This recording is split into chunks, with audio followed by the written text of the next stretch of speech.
একদিন গরমের দুপুরে একটি চালাক বান্দর হাঁটতে হাঁটতে এসে হাজির হলো এক বিশাল আম গাছের নিচে। গাছে লালচে পাকা আম ঝুলছে, গন্ধে মুখে পানি এসে যায়। বান্দরটা ভাবল, এই আমগুলো যদি খেতে পারতাম, আহা মজা হতো। সে গাছের দিকে লাফ দিল। ধূপ, না, ওঠা গেল না। এদিকে দূরে এক কৃষক আসছিল, মাথায় একটা খালি ঝুড়ি। চালাক বান্দরটা এক গাছে উঠে লুকিয়ে রইল।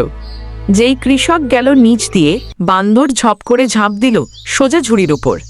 কৃষক ভয় পেয়ে ঝুড়ি ফেলে পালালো।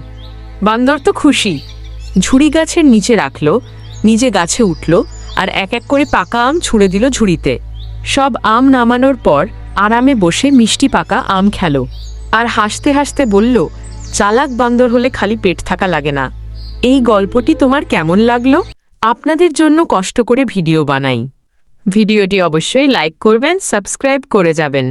দেখা হবে অন্য ভিডিওতে।